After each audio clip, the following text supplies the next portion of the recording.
오늘은 바로 왕 앞에 선 요셉이라는 제목으로 같이 말씀을 나누도록 하겠습니다. 제 인생 속에 하나님이 오직을 발견하게 하셨습니다. 이 오직을 발견하고 나니까 어떤 여정으로 이끌어 가시냐면 내가 가진 오직을 다른 사람들이 알 수 있도록 응답을 주시더라고요. 그게 바로 유일성이라는 겁니다. 그런데 그것만이 아니고 어떤 사건이 생기니까, 어떤 만남이 생기니까 살릴 수 있는, 변화시키는 그런 재창조의 작품이 나타나길 시작했습니다. 이게 저에게만 국한된 얘기가 아닐 겁니다. 복음을 붙잡은, 그리고 복음을 깨달은, 고백한 모든 사람들, 렘넌트들에게 그대로 이렇게 적용을 시키시고 인도받게 하셨습니다. 제 인생을 살펴보니까 복음, 그것도 오직 복음만 하나님이 강조를 시켜 놓으셨더라고요. 제가 어느 때 제일 기분이 좋고, 그리고 어떤 때 가장 뭐라 그럴까 사람이 업되냐면 당신 문제, 내 문제, 창세기 3장에서 왔어. 그 해결책이 그리스도야.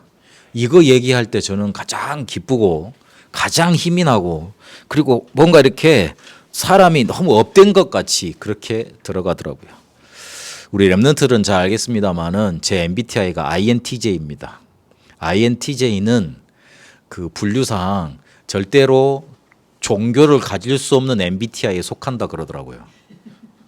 근데 제가 지금 목사를 하고 있잖아요. 전도를 하고 있잖아요. 그러니까 하나님이 이런 성격의 나를 얼마나 오직되게 만드시려고 이끌어 오셨겠어요. 저는 우리 집안이 저주받아서, 우리 집안이 뭔가 부족해서, 제가 시골에서 전 자랐거든요. 아침에 일어나면 마당이 넓어요. 산 밑에 바로 집이 있었기 때문에 아침에 일어나서 이렇게 쫙 들판을 바라보면 들판에서 이렇게 막 뭉게에 뭐 올라오고 거기서 일하는 사람들도 보이고 그런 데서 살았습니다. 초등학교, 이제 그때는 국민학교였죠. 걸어가는데 4km를 걸어갔어요. 옛날 말로, 어느 말로 심리라 그러지 않습니까? 그래가지고 버스가 뭡니까? 어릴 때 너무 걸어다녀가지고 지금도 걸어다니기 너무 편해. 너무 걸어다니기 편하다 보니까 저 미국 같은 데 가서 걸어다녔는데 사람들이 다 미쳤다 그러더라고요. 제가 어느 날 물을 사려고 이렇게 마트를 갔는데, 우리나라 같이 편의점이 없잖아. 갔는데 이렇게 난 물 하나 사러 갔거든요. 근데 물을 하나를 안 팔아. 그리고 팩으로 팔잖아요. 20몇 개짜리. 그걸 하나 들었어요. 그래가지고 내가 오렌지가 너무 싸길래 그것도 사고 싶었는데, 그러면 여기에다가 요렇게 올라가더라고. 그러면 짐을 지고 와야 되잖아. 그래서 차가 없어가지고 그냥 물만 사서 들었는데, 지나가는 모든 라이더들이, 모든 차를 운전하는 사람들이 좀 미쳤나 이렇게 쳐다보더라고요. 근데 나는 그렇게 걸어다니는 게 좋아가지고 습관이 돼 있으니까, 그리고 현장 갈 때도 거의 다 막 걸어다닙니다만은 살은 왜 안 빠지는지 모르겠는데 어쨌든 그래요. 그러고 살아왔습니다. 그래서 제가 이제 시골에서 살았다는 걸 말씀드리기 위해서, 그래서 그렇게 살면서 왜 나는 저렇게 서울에서도 못 태어나고 공부 잘한 사람들하고 못 살고 좋은 데서 못 살지, 이런 원망, 생각, 그런 것들을 많이 하고 살았습니다. 그리고 집에 들어가면 좀 아버지 어머니가 평안해야 되잖아요. 근데 맨날 싸우고, 싸운다는 말이 그게 뭐 치고받고 싸우는 그거였어요. 쉽게 말하면 그런 거였고, 어머니가 뭐 그랬겠어요. 그러지만 일방적으로 막 이렇게 그런 것들, 폭력, 이런 것들이 많았었죠. 우리 렘넌트들한테 가끔 말을 하면 안 믿긴다 이런 표정으로 쳐다보더라고요. 별로 그렇게 사는 집안은 지금 별로 없으니까 좋은 거죠. 그런데 하나님은 하필이면 나를 그런 집안에 태어나게 하셨더라고요. 별거 없는 집안, 그리고 별것도 없이 굉장히 뭔가 이렇게 많은 사건 사고가 많이 일어나는 집안, 그런 집안이었습니다. 그때는 내가 여기서 태어난 게 너무 저주스럽고, 우리 집안은 왜 지옥 같고, 그리고 나는 왜 이래야 될까, 늘 원망과 불평, 이게 쌓여 있는 그런 아이였습니다. 그런데 복음을 알고 나서 왜 그럴 수밖에 없는가, 그 이유가 발견이 되더라고요. 저 교회 열심히 다녔습니다. 이래봬도 어릴 때 갈 데가 교회밖에 없어가지고 중학교 1학년 올라가자마자 수요 예배, 금요 기도회, 어른 예배 다 참석했습니다. 목사님이 주시는 설교가 혹시나 답이 될까 싶어서 귀를 쫑긋 듣고 세워서 들었습니다. 왜 그랬냐면 초등학교 4학년 때인가 그때 어느 분이 조용기 목사님 테이프를 저한테 이렇게 선물을 해주셨어요. 저한테 준 게 아니고 저희 어머니한테 선물을 주셨는데 듣는 건 내가 더 많이 들었어요. 조용기 목사님이 말씀을 그렇게 재밌게 잘하세요.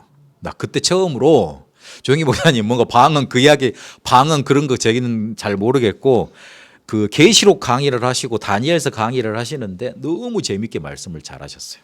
특유의 만담꾼 체질이세요. 말씀을 잘하셔. 그래가지고 그거를 내가 어릴 때 계속 들었다니까요. 재밌는 얘기만 골라서 그래 들었다니까요. 근데 그래 놨으니 설교는 저렇게 재밌는 거구나. 그게 어릴 때 초등학교 때 들어갔을 거 아니에요. 우리 태석이만 한 나이일 때. 그래 가지고 이제 설교를 들으니까 좋잖아. 그리고 또 그렇게 잘 하실 것 같고 우리 모든 목사님들이 앞만 길을 씻고 쳐다봐도 내 마음속에 어릴 때 내 마음속에 질문에 대한 답이 안 나오더라고요. 그냥 열심히 잘 살래. 하나님을 잘 섬기래. 교회를 다니면 된대. 기도를 잘하면 된대. 웬걸 그렇게 나는 하고 살았다고 자부를 살았는데 엄마 아빠 말 잘 듣고 선생님 말 잘 듣고 그렇게 자부하고 살았는데 돌아오는 건 집안에 맨날 싸움, 폭력 막 그런 것들만 나타나니 그 어린 마음에 뭔가 상처는 딱 되고 안 그렇겠어요. 또 가장 기억에 남는 게 저희 초등학교 6학년 때 선생님이 저한테 영어도 막 경시대에 가르쳐서 영어도 막 공부하게 하고 굉장히 잘 가르쳐 주신 선생님이었어요. 교회 집사님이셨어요. 그런데 저희 아버지랑 나이가 똑같으셨어요. 해필이면 아버지 이렇게 동창이니까 건너 친구분이었어. 그러니까 사정을 잘 알 거 아니에요. 집안 사정을. 그래가지고 갑자기 수업하시다가 이야기를 하시는 거예요. 혹시나 아버지가 집에서 술을 많이 드시고 집에서 문제가 많은 사람은 하나님께 간절히 기도를 해보래. 그게 기억이 나. 간절히 기도를 해보래. 그래가지고 내 이야기인지 다 알잖아요. 근데 나 귀가 번쩍 뜨이더라고. 그래가지고 그날 집에 가면서 간절히 기도를 했는데 어떻게 됐겠어요? 아버지가 술을 더 많이 드시고 오시더라고. 그래가지고 마음속에 에이씨 거짓말이네. 하나님한테 간절히 기도해봤자 안 되네. 이 답이 굳건하게 확실하게 정확히 나버리더라고요. 그 다음부터 이제 어머니가 불쌍하니까 교회를 다녔지. 그 다음부터는 이제 교회 이제 슬슬 접을 생각을 했습니다. 그래서 저는 저희 이제 시골에 살았기 때문에 서울로 올라오는 게 꿈이었거든요. 서울에 집을 차려놓고 내가 대학교 가면 내가 어떻게든 돈을 벌어서 어머니하고 우리 동생을 끄집어 내와서 같이 살겠다. 그래서 아버지는 저기 살아라 그러고 혼자 알아서 살든지 말든지 알아서 하고 나하고 우리 아들 살겠다 이래 살았어요. 못된 놈이잖아요. 불효자잖아요. 그런데 한번 당해보고 살아보세요. 어떻게 되는가. 그게 난 이해가 가더라고요. 어느 날 캠프를 갔는데 어떤 아저씨가 나한테 하소연을 하더라고. 어젯밤에 아들이 와서 나보고 17층인데 거기서 뛰어내려 자살하라 그랬다고 그러더라고. 근데 그 아저씨가 어떤 아저씨냐면 알코올 중독이에요. 그래가지고 집안에 있는 거 모두 싸그리 말아먹고 자기 혼자 이렇게 어디 저기 먼 데 가서 사는 사람이었어. 근데 그 사람을 만난 거야. 그래서 아이고 나는 그 아들 마음이 이해가 가요. 그래가지고 복음 전하고 말했거든요. 그런 상황 속에 이렇게 살았습니다. 그러다가 복음을 말해주는데 나는 듣도 보던 말을 들었네. 성경의 창세기 3장이 네 문제 원이라고 그러더라고. 처음에는 뻥 찌더라고요. 뭔 소리야. 그 옛날에 아담과 하와 사건이 왜 나의 사건이야. 그런데 이 말을 하나 더 말해주더라고요. 요한복음 8장 44절 말해주면서 너 혹시 그 예수 잘 믿는 사람들 보고 마귀의 자녀라고 한 거 기억나느냐? 그러시면서 작은 얘기를 하는데 내가 겉모습만 신자지 속은 아직도 구원받지 못한 그러니까 중생받지 못한 하나님의 자녀가 안 된 그런 신자더라고요. 그러니까 겉모양만 신자요. 겉모양만 모습만 신자. 그러니 속은 뭐예요? 미안하지만 마귀 자녀였잖아. 그러면 우리 집안도 그럴 가능성이 있는 거잖아요. 우리 아버지 속에 역사하는 게 분명히 이 흑암 세력이겠다. 술 먹게 하고 우리 집안을 그렇게 저주 재앙으로 메모는 게 요 흑암 세력이겠다. 그게 창세기 3장에 우리 인간 세계에 나타났다. 그걸 깨닫고 난 날 그러면 당연히 뭐가 붙잡혀집니까? 그리스도가 붙잡혀지지 않습니까? 그거 붙잡은 날 끝나기 시작했어요. 저는 애굽에서 이스라엘 백성들이 출애굽할 때 피 바르고 나왔단 말이 너무나 이해가 됩니다. 창세기 3장 15절 여자의 후손 그거 붙들면 사단의 권세 깨트려진다는 게 너무나 이해가 됩니다. 이사야 7장 14절에 하나님이 우리와 함께 하셔야지만 우리에게 참 평안이 임한다는 건 너무나 이해가 됩니다. 마태복음 16장 16절 주는 그리스도시요 살아계신 하나님의 아들이시라 그랬는데 그게 너무나 고백이 되십니다. 하나님이 내 인생에 그렇게 고백 안 되면 안 되도록 딱 몰아놨던 거예요. 당연히 그렇게 보이고 당연히 그렇게 붙잡혀질 수밖에 없도록 하나님 날 인도해 놓으셨던 거예요. 내 인생에 알고 보니까 저주 재앙을 주신 게 아니고 에레미야서 29장 11절에 있는 것처럼 미래를 향한 하나님의 축복 응답을 주셔놨더라고요. 오직. 그런데 이거를 제가 계속 누리고 있는데 저한테 평탄한 삶이 왔냐? 그렇질 않아요. 평탄한 삶이 오질 않더라고.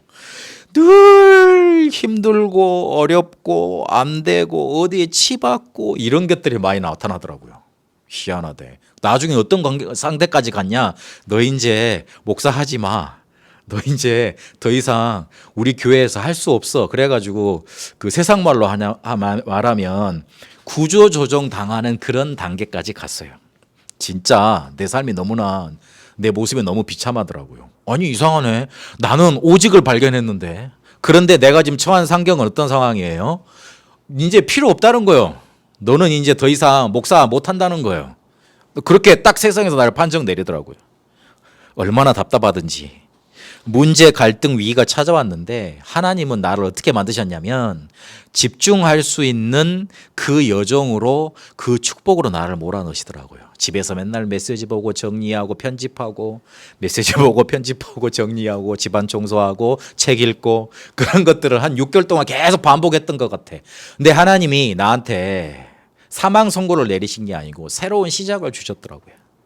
근데 희한하죠. 그게 하고 있는데 나한테 주신 오직이 뿌리 내리기 시작하더라고요. 어느 순간 보니까 나 다락방 20년을 넘게 했어도 그런 일이 없었는데 그렇게 집중하고 나는 그런 시간표를 거치고 난 다음에 무슨 일이 나타나냐면 사람들이 나를 보고 목사라고 인정을 하기 시작하고 실제로 나를 통해 응답이 나타나기 시작하더라고요. 유일성.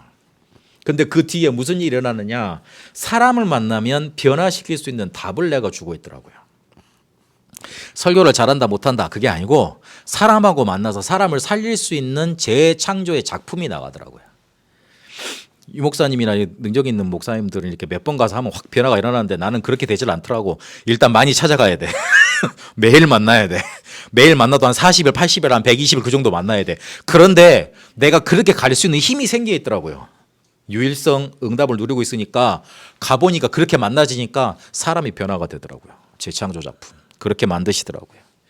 하나님은 우리에게 오직 유일성 재창조 요걸 주시려고 우리를 불러 놓으셨습니다. 그런데 이게 제 응답이 아니더라고요. 성경을 보니까 베드로와 바울에게도 똑같이 이 일이 일어났어요.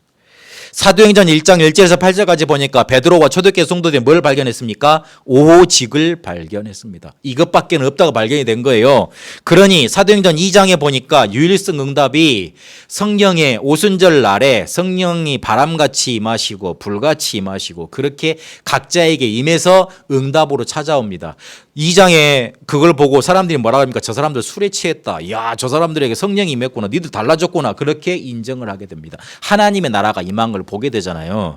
그러니 어떤 일이 일어납니까? 사도행전 3장 4장에 보니까 안전뱅이를 일으켜서 오직 그리스도를 증거하는 그걸 나타내는 재창조 작품이 나타나 버립니다. 사람이 달라졌어요. 베드로가. 안 그렇습니까? 오직 발견했는데 재창조 됐을 때는 어떻게 됐어요? 완전히 사람이 달라졌어요. 그러니까 거기에 모였던 바리새인과 산헤드린 공의원들이 그러잖아요. 야, 쟤 누구냐? 쟤 베드로 아니냐? 왜 이렇게 달라졌지? 이렇게 고백을 합니다. 달라졌어요. 사도행전 9장에 보니까 바울이 그리스도를 만납니다. 오직을 발견한 겁니다. 자기는 그렇게 메시아를 찾아서 기다렸어요. 그분이 오셔야지만 자기는 자기 민족의 고통을 봤을 거 아닙니까? 자기는 지금 차세대의 리더 지도자예요. 다음 세대를 끌고 나가야 된 그런 정치적인 리더 지도자라. 그런데 이스라엘이 로마에 속국돼서 완전히 멸망당한 걸 봤잖아요. 가슴이 아플 수밖에. 근데 그거 해결하려고 하나님이 성경에 메시아를 약속해 주셨어. 근데 그분이 오셔야 돼. 근데 그분이 짝이 시골 촌뚝이 나사렛에서 나신 예수라고 말을 하네. 열이 받았지. 그래서 계속 핍박으로 다녔던 거예요. 그런데 자기 앞에 떡하니 실제로 살아서 부활하신 그 그리스도가 자기 앞에 나타나신 거예요. 오직이 발견됐어요. 그러고 난 다음에 바울이 바로 쓰임 받았습니까? 아닙니다. 아라비아 사막에서 그 누구도 찾아두지 않은 채 홀로 시간을 보내는 시간이 몇 년이 있었습니다. 바울이 사도행전 9장에 예수 믿고 난 오직을 발견하고 난 다음에 버뜩 사도행전 11장에 나타난 게 아니에요. 그 중간에 믿지를 못하잖아. 원래 핍박자였는데 간첩 같은 사람이잖아요. 믿지를 못하니까 검증의 기간 준다고 다들 싫어했어요. 다들 싫어했다니까. 그러니까 어떻게 가요? 아라비아 사막, 다메섹에 갔다가 아라비아 사막으로 갔다가 거기서 몇 년을 버틴 거예요. 거기에서 유일성의 응답을 누린 겁니다. 그런 다음에 어떻게 됩니까? 최초의 선교사로 나가고 마게도냐로 선교하러 가고 에베소에서 그리고 로마까지 가게 됩니다. 딱 보면 어떻게 됩니까? 오직을 발견하게 하시고 유일성을 누리게 하시고 재창조 작품으로 모든 성경의 사람들을 인도해 가셨습니다. 목사님 오늘 부활주일인데 뭔 그런 얘기를 하세요? 혹시나 그렇게 생각하실 줄 모르겠는데 부활은 뭡니까? 지금 살아 계시다는 말이잖아요. 예전에 제 신학교에서 공부할 때 얼마나 부활에 대해서 안 믿겨지는가. 철학을 동원하고 교리를 동원하고 뭐 그런 걸 다 동원해가지고 그 교수님들이 내려준 결론이 딱 이거더라고요. 우리의 정신 세계에 의미적으로 살아있대. 근데 속으로 뭔 소리야 그게. 뭔 소리야 그게. 말장난이야? 아니 살아계시면 살아계신 거지. 의미적으로 살아있다. 그러면 다른 인물들하고 역사적 인물들하고 뭐가 달라? 그분은 그냥 역사적인 한 4대 성인 중에 하나야? 그렇잖아요. 의미적으로 내 정신 속에서 살아있으면. 마음속에 살아계신 게 아니에요. 실제로 살아계세요. 부활은 그거예요. 실제로 그 살아계신 하나님이 나와 함께 하시는 거예요. 하나님이시기 때문에 죽으실 수도 있고 부활하실 수도 있는 거예요. 그분이 인간의 몸을 입고 이 땅에 오셔서 죽으시고 부활하셔서 지금 우리와 성령으로 함께 계시는 거예요. 진짜예요. 사실이에요. 논리가 아니고 교리가 아니고 의미가 아니라고 철학이 아니라고 진짜라고. 그래서 그 이름으로 기도하면 지금도 응답받지 않습니까? 예수 이름으로 기도해 보세요. 그러면 응답받습니다. 그런데 만약 이걸 반대로 틀어놓고 생각을 해보세요. 우리가 오직, 유일성, 재창조 이 엄청난 단어를 붙잡았는데 지금 살아계시지 못하면 우리가 발견한 교리는 죽은 교리가 되잖아요. 죽은 교리 가지고 우리가 유일성 응답을 누리고 재창조를 만들어낼 수 있습니까? 변화를 만들어낼 수 없습니까? 아니잖아요. 그래서 부활이 중요한 겁니다. 그분이 살아계시기 때문에 우리에게 오직이라는 걸 발견하게 하셨고 유일성을 누리게 하시고 재창조로 이끌어 가시는 겁니다. 그분이 살아나지 않으셨다면 유일성 응답 재창조 작품은 절대 불가능한 겁니다. 그렇게 요셉의 하나님을 보세요. 요셉이 섬겼던, 요셉이 믿었던, 요셉을 이끄셨던 하나님을 보세요. 그 요셉의 하나님은 항상 함께 계시는 하나님이었습니다. 요셉이 어릴 때, 요셉이 어려움에 처했을 때, 요셉이 억울한 일 처했을 때 그때 버리시지 않고 그때마다 함께 하시는 하나님이었습니다. 요셉이 어릴 때 오직을 발견했습니다. 그러니까 너무 기쁘잖아. 그러니까 조금 우쭐댄 거예요. 봐라, 형들아, 내 꿈 들어봐라. 내 꿈에 저 별과 태와 달과 11별들이 나한테 절하더라. 내가 중심이잖아요. 그렇죠? 그 꿈을 들어보세요. 내가 추수를 했는데 형들의 볕단이 내 볕단에 절하더라. 내가 중심이잖아요. 그런데 중요한 건 뭡니까? 오직을 발견한 거예요. 창세기 3장 15절 그걸 딱 붙잡고 기도를 했는데 그걸 통해 아브라함에게 주셨던 세계복음화의 꿈이 실제로 자기 속에서 그렇게 막 버라이어티하게 VR처럼 그렇게 그려졌던 겁니다. 우쭐댔지만 오직이었어요. 오직을 발견했어요. 요걸 발견하니까 하나님이 요거를 기다리고 누릴 수 있도록 어디로 보내십니까? 노예로 보내십니다. 응답입니다. 노예가. 왜 그렇습니까? 야곱이 요셉을 얼마나 사랑합니까? 맨날 궁둥이 두들겨 가면서 등 두들겨 가면서 야 너는 형들하고 그렇게 맨날 일하고 그럴 처지가 아니야. 니는 다음에 내 가업을 물려받아서 족장을 물려받을 거니까 이제 족장 수업을 해. 다음 세대 이제 지도자 수업을 받아.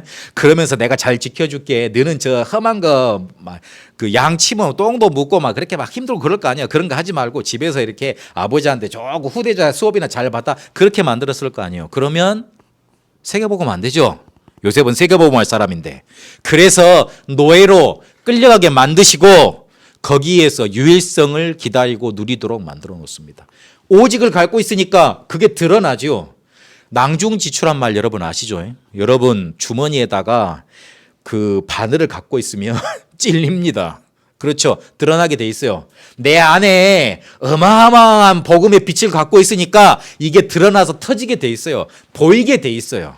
빛은 막을 수 없는 겁니다. 그래서 어떻게 됩니까? 오늘 바로 앞에 섰는데 사람이 달라졌어요. 누구를 높입니까? 하나님을 높입니다. 하나님을 높여요. 하나님께서 바로에게 편안한 해답을 주실 거다. 사람 달라졌어요. 재창조된 거예요. 요셉도 재창조됐고 그리고 바로와 애굽의 위기를 만나니까 거기에 재창조의 작품이 나타납니다. 우리가 재창조돼야지 세상의 재창조 작품을 내놓을 수 있습니다. 우리가 재창조되는 축복을 누려야 세상의 재창조 응답을 내놓고 보여줄 수 있습니다. 요셉의 하나님은 그렇게 항상의 하나님이었습니다. 하나님의 시간표 되니까 무슨 일이 일어났습니까? 사건을 일으키십니다. 대부분 여기서 착각을 합니다. 하나님은 재창조의 작품을 만들 수 있는 기회로 줘 놓으셨는데 그 속에 사는 사람들을 만나는 사람들은 재앙이라고 여깁니다. 그러니까 두렵고 문제로 여기고 답답하지요. 깝깝해. 이걸 어떻게 해결해야 될지. 바로가 골머리가 아픈 거예요. 그래서 하나님이 사건을 일으키셨는데 우리 오직을 가지고 유일성을 누린 사람한테는 재창조된 사람한테는 그게 작품 만드는 기회입니다. 그래서 어려움으로 느끼면 안 돼요. 그건 하나님이 주신 거하고 영반대꼴로 반대편에서 생각하는 겁니다. 그래서 요셉이 바로에게 뭘 증거합니까? 15절에 보니까 바로가 요셉을 만나서 이렇게 말을 합니다. 야, 너는 꿈을 능히 해석한다고 하더라 그랬습니다. 그러면 대답을 어떻게 해야 되죠? 네가 꿈을 잘 해석하지? 그렇게 물어봤잖아요. 그럼 대답은 그렇습니다. 내가 잘 해석합니다. 이리 대답을 하는 게 맞잖아요. 16절에 뭐라고 그럽니까? 하나님이 바로에게 평안히 해답을 주실 것입니다. 그렇게 하나님을 높입니다. 사람 달라졌어요. 37장에는 내가 봐라, 내 꿈이다 이랬잖아요. 오직은 깨달았지만 내가 중심이었어요. 그런데 오늘 보니까 누가 중심입니까? 하나님이 중심이에요. 바뀌었어요.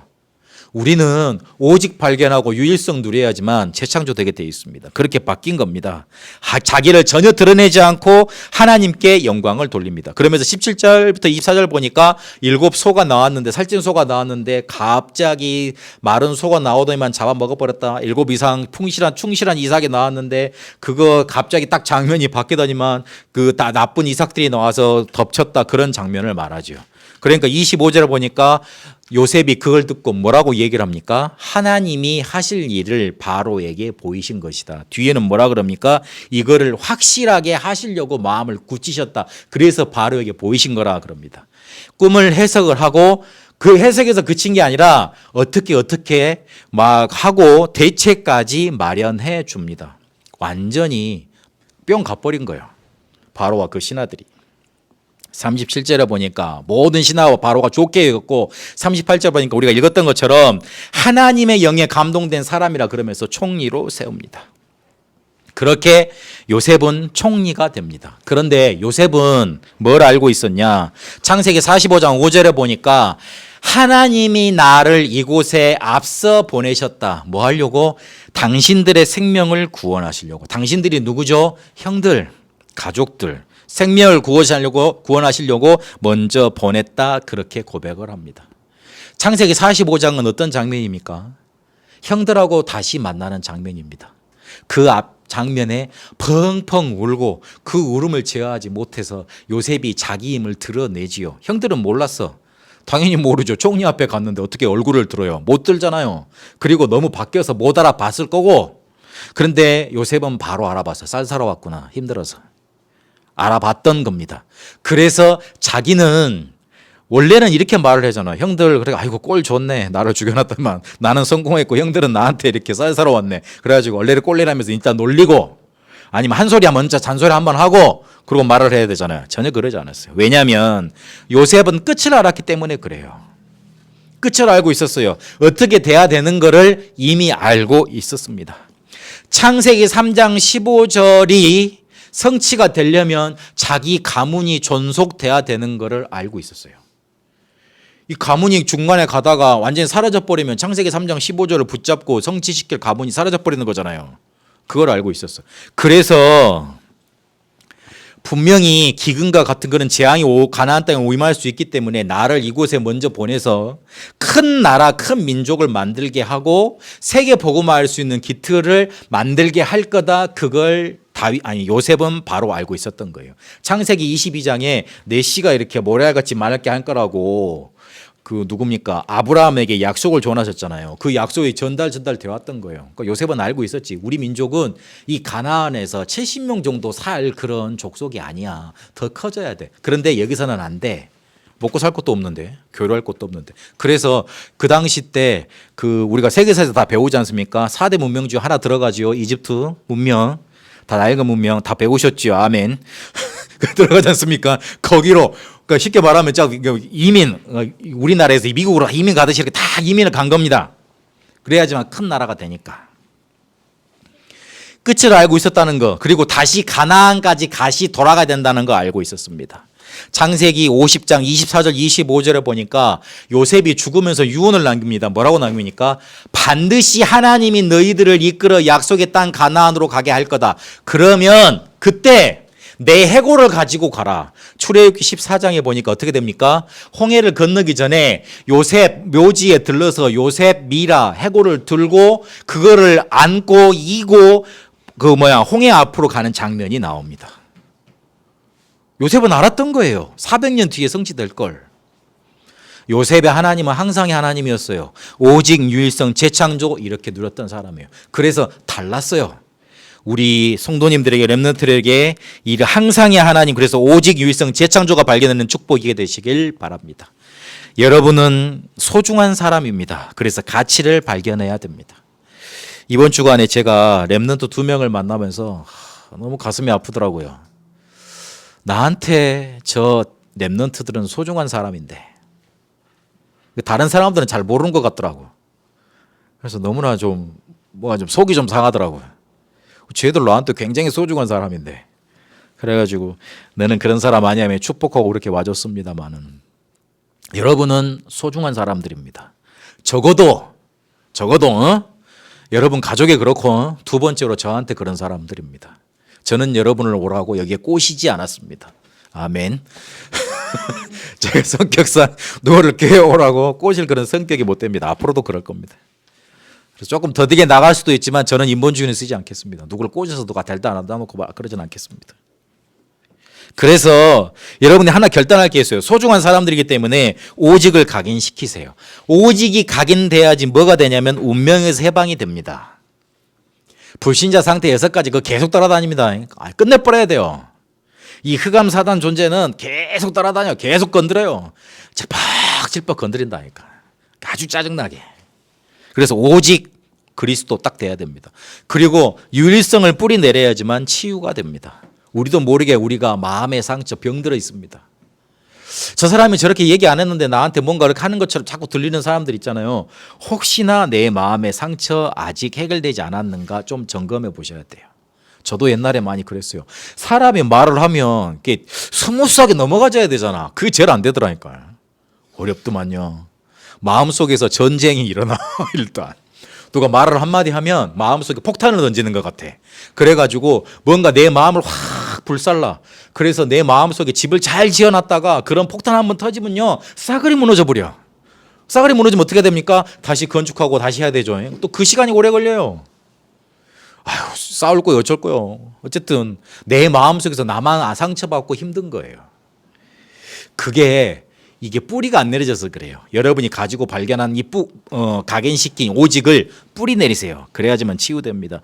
그래야지만 재창조 체질로 가고 세계 복음화할 수 있는 절대 망대를 쌓게 됩니다. 이것도 저것도 잘 모르겠다 그러면 하나님이 하실 때까지 한번 기다려 보세요. 기다려 보더라면 기도하라는 말입니다. 그러니까 한 가지 더 할 거 아무것도 하지 말고 계속 기도해 보세요. 하나님 나 여기서 죽을 테니까 하나님 알아서 하세요. 그때 그런 마음을 한번 해보세요. 제가 그랬다니까. 저기 동서빌라 그 별도 크지도 않은 집에 누워가지고 딱 집에 누우면 딱 내 머리에 이렇게 딱 뭐라 그럴까 내 누운 자리만큼 천장이 보여. 그러면 딱 그 천장을 바라보면서 하나님 난 여기서 세계복음 합니다. 나 여기서 죽을 테니까 알아서 하십시오. 날 살리든지 말든지 죽이든지 알아서 하시라고 막. 계속 그렇게 기도했는데 어느 순간에 보니까 베트남 가 있고 세계복음 하는 자리에 가 있게 되더라고요. 그래서 아무것도 안 하는 게 낫다. 우리가 실수는 할지언정 인본주의는 쓰면 안 돼요. 실수는 해도 실수는 할 수 있는 거잖아요. 인본주의는 쓰지 마세요. 일단 머리 안 쓰는 게 나아요. 하나님이 나를 이끄시는 게 나아요. 갈라디아 2장 20절에 보니까 그리스도께서 내 안에 살아계셔서 우리를 끌고 가시는 게 나아요. 훨씬 나아요. 그러려면 기도해 봐야 되잖아요. 그래서 이 단어를 이번 주간에 기억하셔야 됩니다. 3집중. 뭘로 집중하느냐? 두 가지 생명선이 우리한테는 있습니다. 영적인 육신적인 생명선이 있는데 하나는 기도고 하나는 호흡입니다. 호흡 사라져버리면 안 되죠. 물은 좀 안 먹어도 되고 음식은 안 먹어도 돼요. 근데 간단한 게 내 삶을 가지고 이 두 가지 생명선을 살리는 집중을 할 수 있습니다. 아침에는 조금 편안하게 준비하면서 살리려는 호흡을 하세요. 그리고 낮에는 멈춤을 조금 이렇게 힘을 줘가면서 힘을 얻는 기도를 하세요. 밤에는 깊은 호흡으로 고요하고 편하고 정리하고 좀 길게 그렇게 호흡을 하세요. 그러면 치유받는 답 얻는 그런 일들이 일어납니다. 바로왕 앞에 요셉이 섰습니다. 오직을 가지고 있었고 유일성을 누리다가 재창조된 그 상태로 바로 앞에 섰습니다. 그러니 바로가 만난 문제가 요셉이 만났던 그 사건이 재창조의 작품이 됐습니다. 왜 그렇습니까? 요셉이 믿었던 하나님은 항상 살아계시고 항상 함께 계신 하나님이었어요. 우리도 그 하나님을 믿습니다. 우리도 그 그리스도를 주로 모셨습니다. 그 성령께서 지금 나와 함께 하십니다. 나에게 오직을 발견하게 하셨습니다. 유일성 조금 누리세요. 재창조로 가게 돼 있습니다. 여러분의 모든 어려운 문제들 재창조의 작품되는 응답을 삶 집중 속에 삶 속에서 누리게 되시길 바랍니다. 기도하겠습니다. 살아계신 하나님 감사합니다. 바로왕 앞에 재창조의 축복을 가지고 요셉이 서도록 하나님은 이끄셨습니다. 우리에게 그 응답 속에 그 능력 속에 인도받게 하실 줄 믿습니다. 항상 살아계셔서 요셉과 함께 하셨던 그 성삼위 하나님이 지금 나와 부활하셔서 나와 함께 하시는 하나님인 줄 믿습니다. 나에게 오직으로 유일성으로 재창조로 응답하신 하나님의 인도 받게 하여 주옵소서. 살아계신 우리 주 예수 그리스도 이름으로 기도합니다. 아멘.